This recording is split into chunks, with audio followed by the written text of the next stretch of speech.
My name is Bella Monroe. I'm 33 and I live in Seattle. And that night, beneath the crystal chandeliers of the Westmere Hotel, with velvet smooth violins playing, I stood in a moment that should have been the peak of happiness, but turned into something entirely different.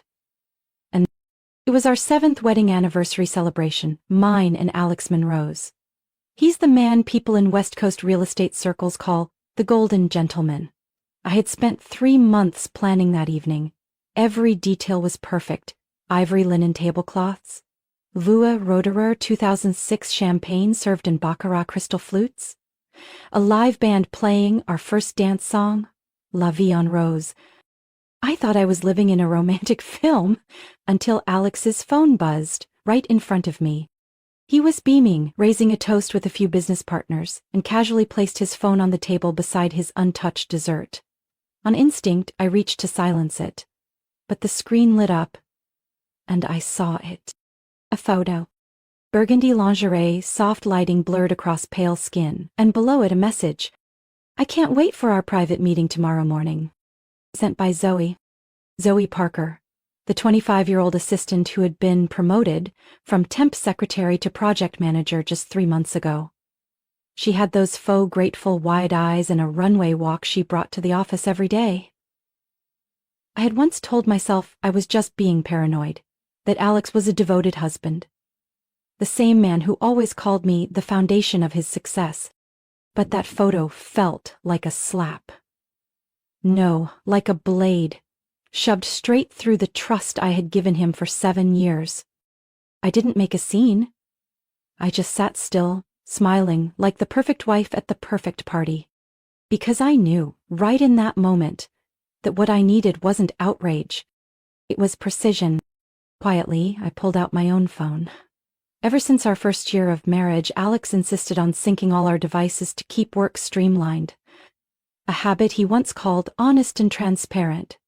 Now it became the very tool that confirmed this wasn't a one-time mistake. It was a system of betrayal. Their texts went back nearly a year. A rendezvous in New York while I was caring for my hospitalized mother. A late-night meeting at Lakewood Resort, the one I had offered to attend and he declined.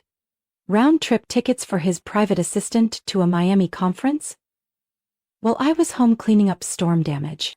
3 minutes later, I accessed the hotel ballroom's presentation system.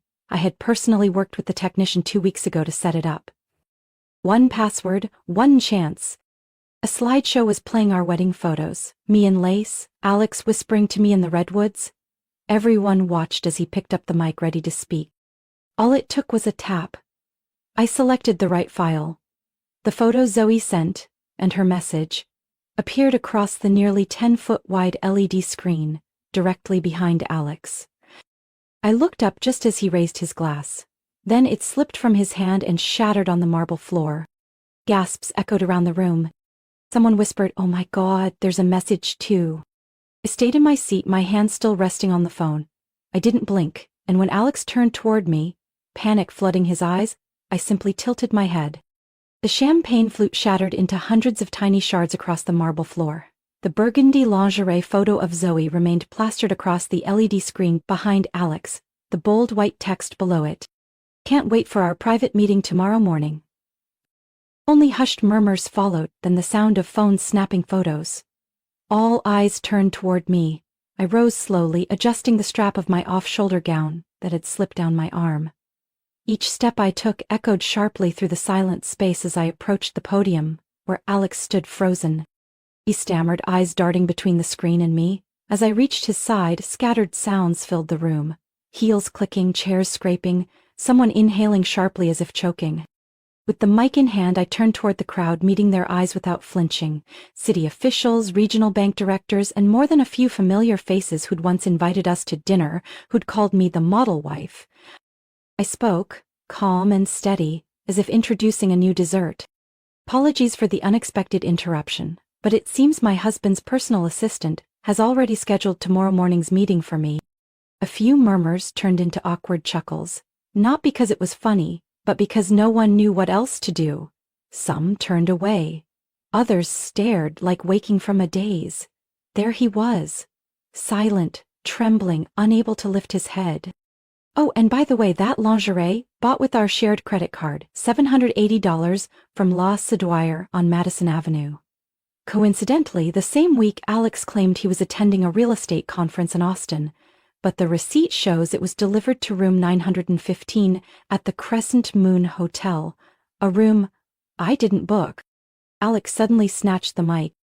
Bella, this isn't what you think, this is all my fault, but you can't do this in front of everyone.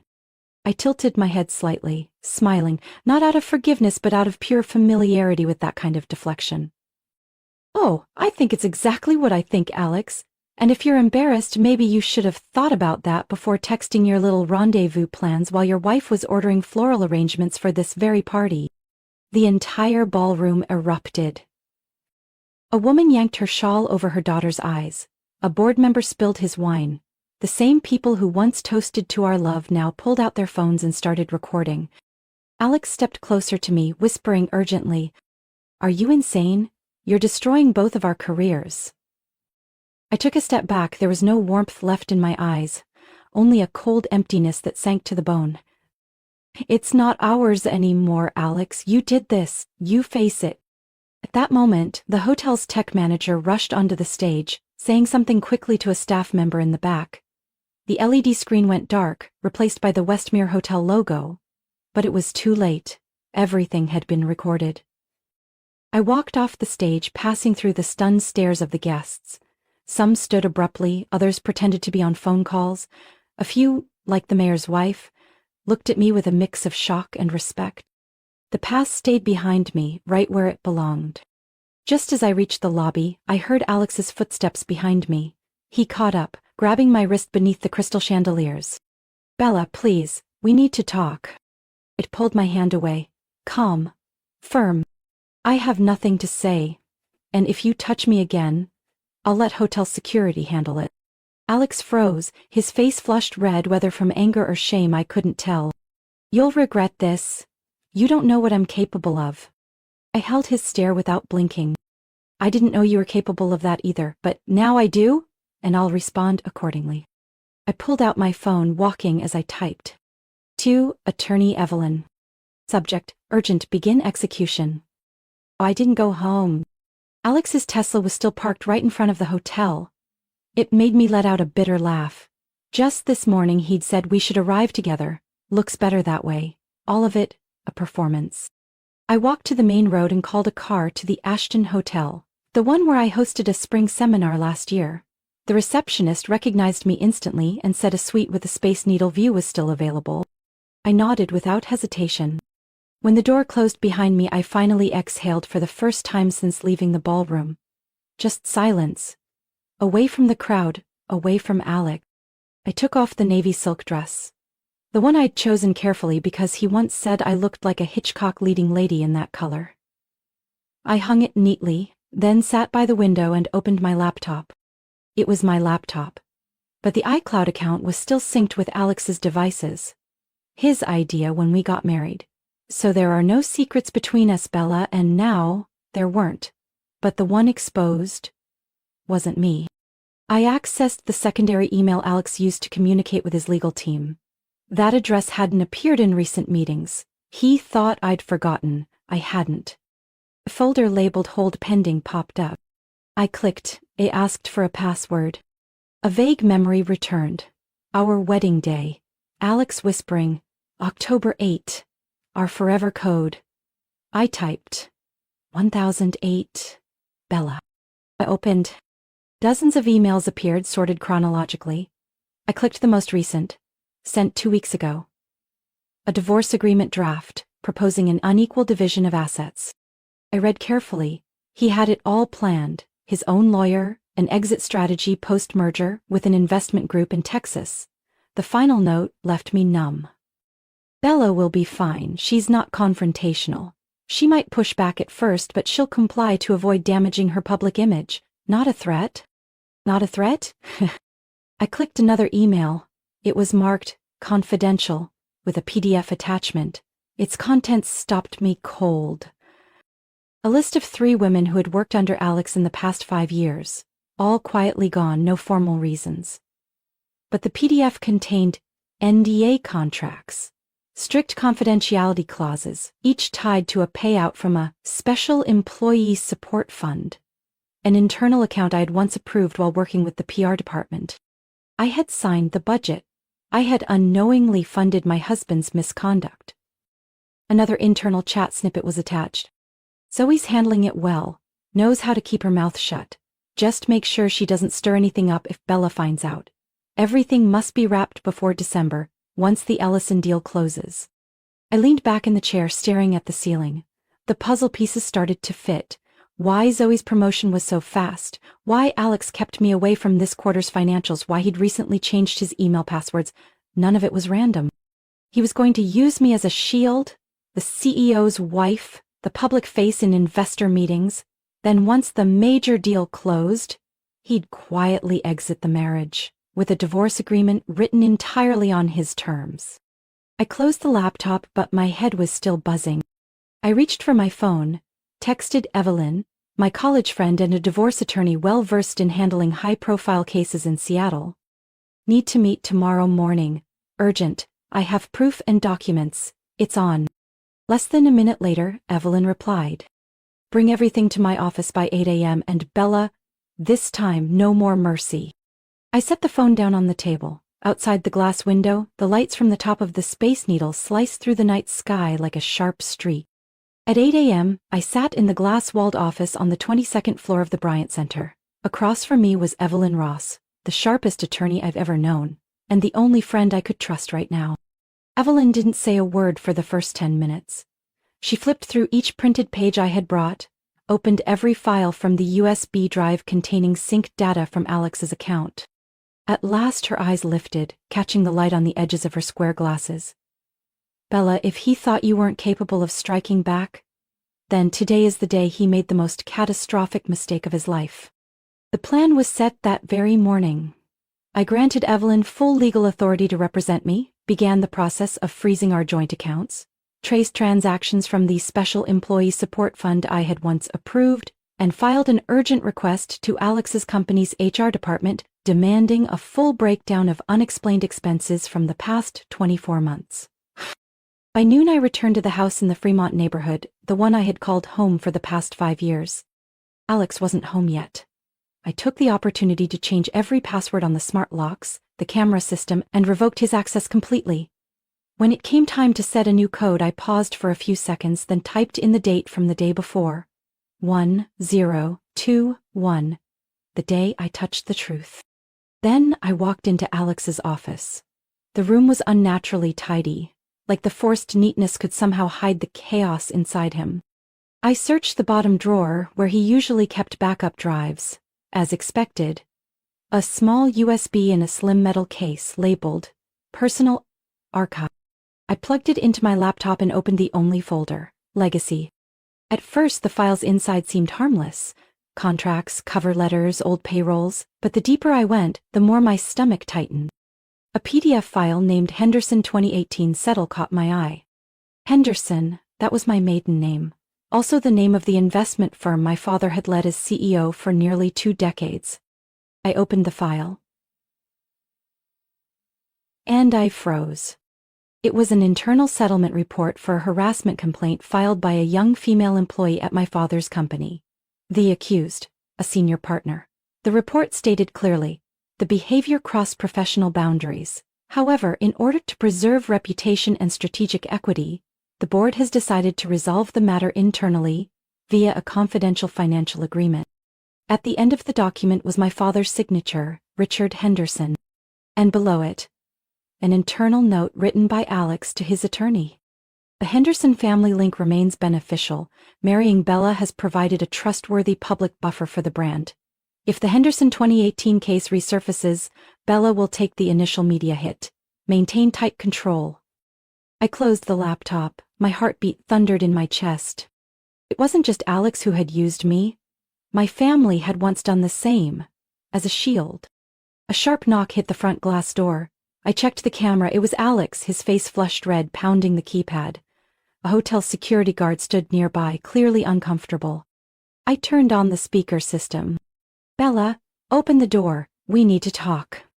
I didn't respond. I hit the record button, phone already tucked in my coat pocket.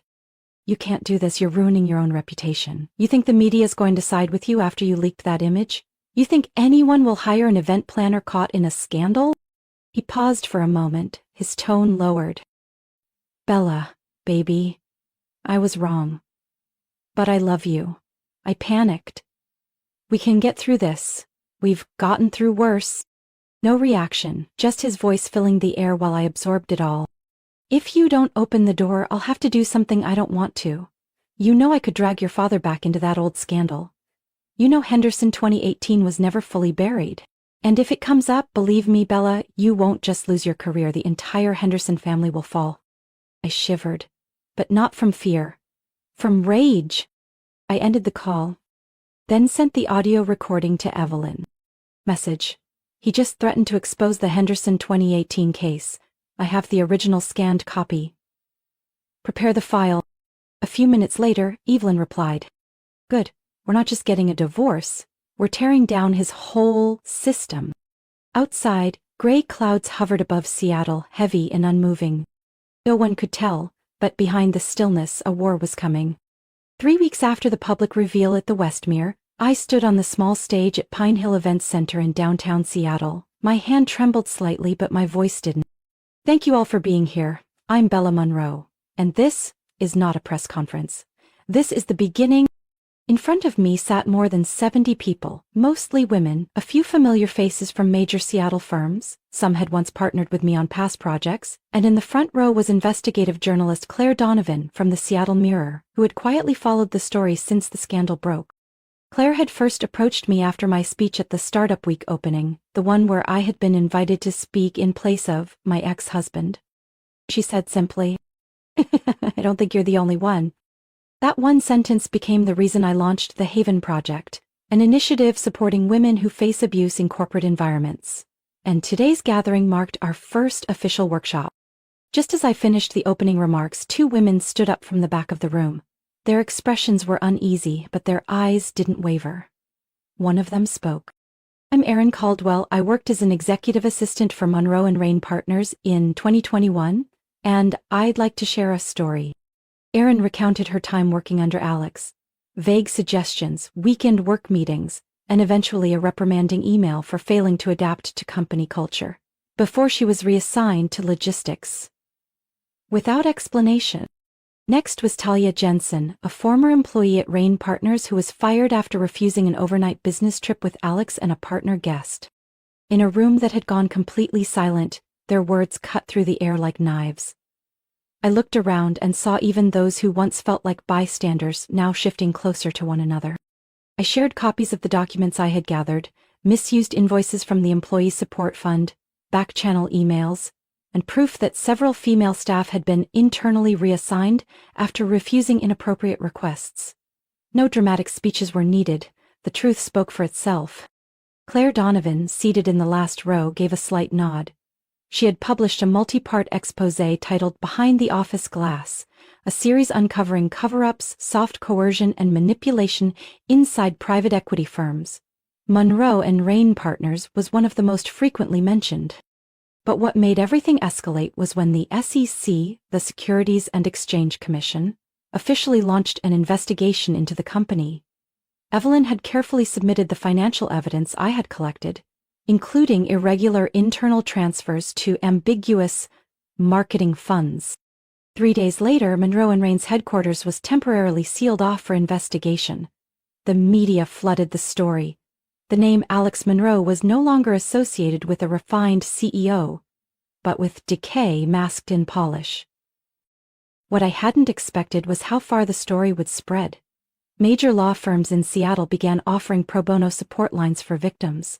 A top tech company invited me to help design a protection program for female employees. Local universities organized forums where I was asked to speak with graduating business students.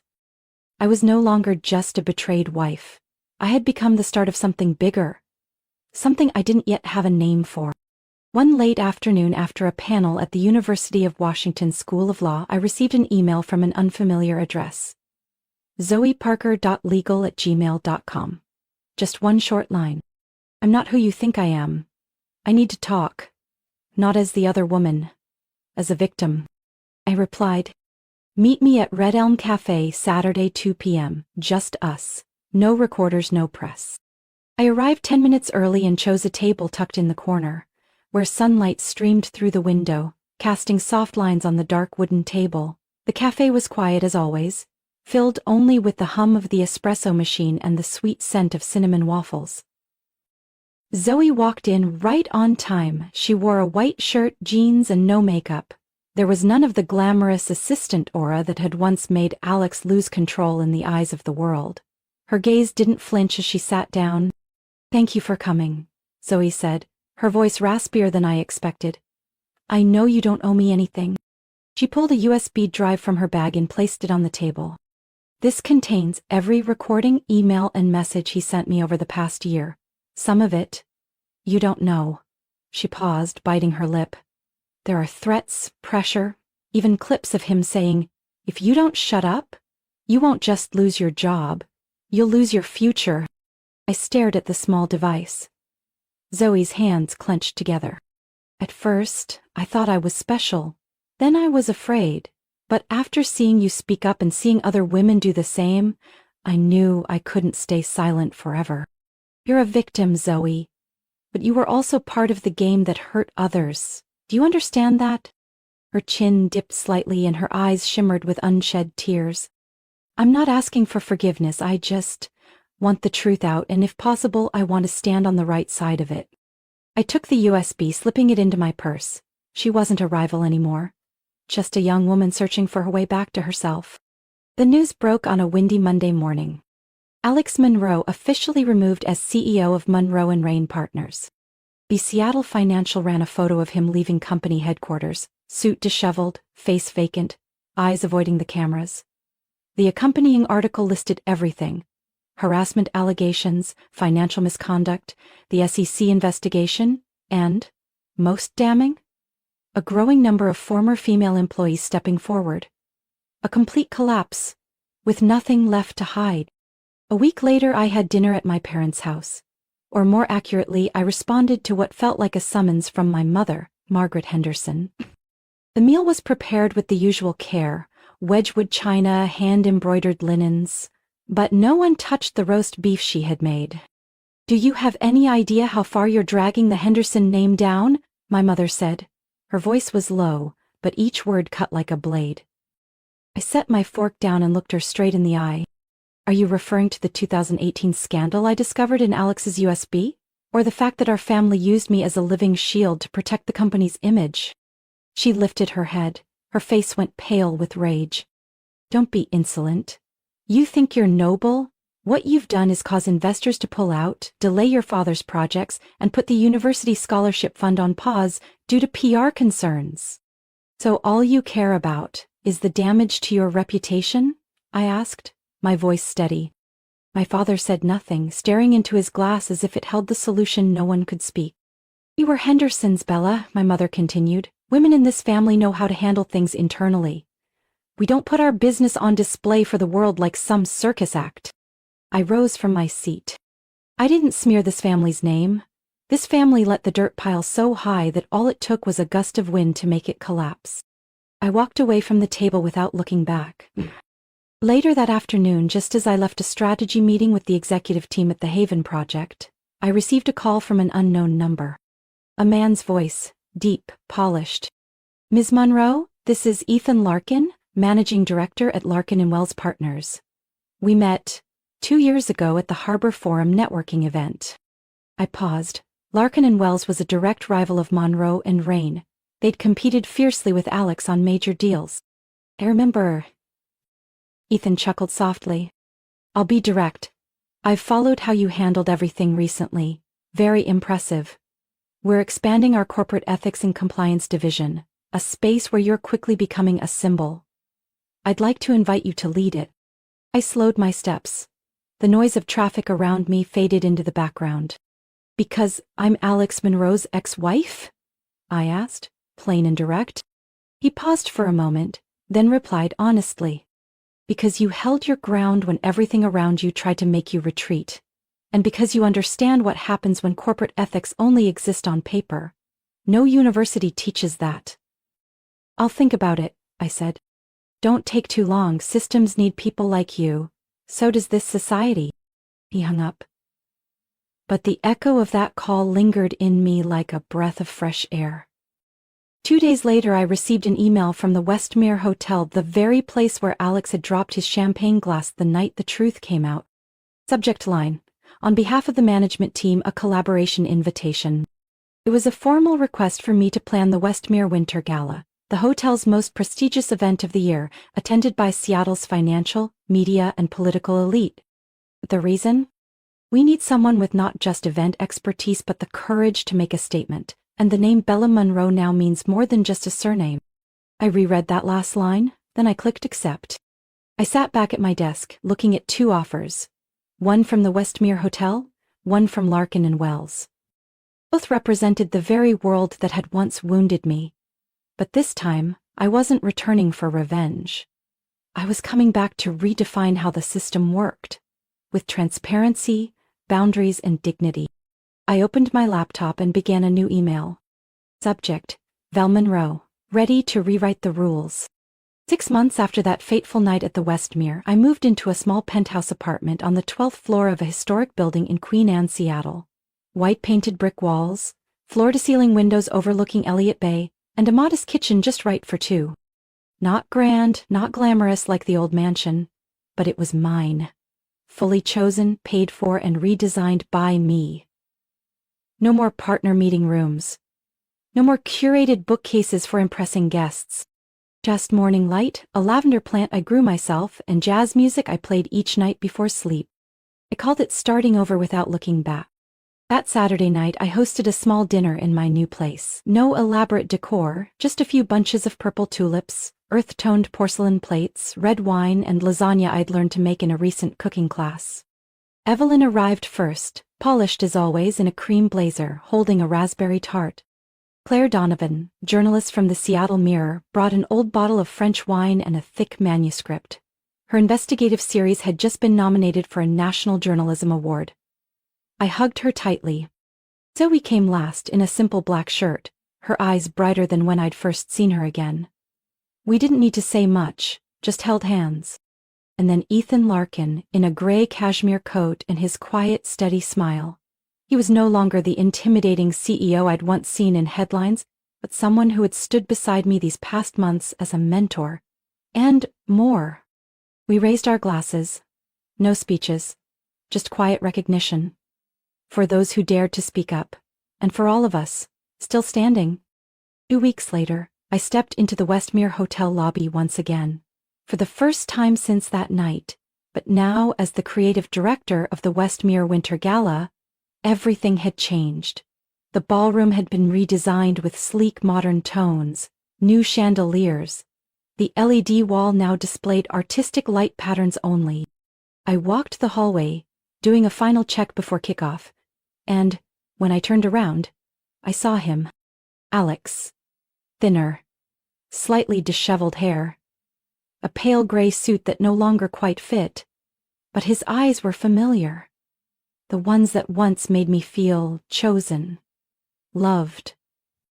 He walked over, stopping at a respectful distance. You're doing well. Better than well, it seems? I'm doing fine, thank you. He paused, eyes unreadable, and slipped a folded envelope from his pocket. This is an apology. On paper, nothing official. Just what I should have said long ago. Alex, I don't need an apology. The only thing I ask is that you leave the other victims alone, and if you have any shred of decency left, cooperate with the investigations. He pressed his lips together, his voice dropped low. You've changed, Bella. I let the moment linger, studying the face I once thought I knew. No. I've just been rinsed clean of the dust you and men like you tried to bury me under. The gala went smoothly. Guests were pleased, the media covered it widely. But for me the most memorable moment was standing alone on the balcony, looking out at the city sparkling below. No longer afraid of being watched, no longer bracing for betrayal or being cast aside or used. I was the one who redefined myself from the ruins. My story isn't just about divorce or a corporate scandal. It's the journey of standing back up after truth was twisted, after dignity was cheapened and trust shattered. I am no longer a woman living in someone else's shadow. I'm the one who stepped into the light, set new boundaries, and rewrote my own worth. And if there's one thing I've learned through it all, it's this. Rebirth begins with the courage to say, enough. What do you think of Bella's choice and the way she rose above it all? Share your thoughts in the comments below. And don't forget to follow this channel for more powerful, heartfelt stories about family, marriage, and starting over.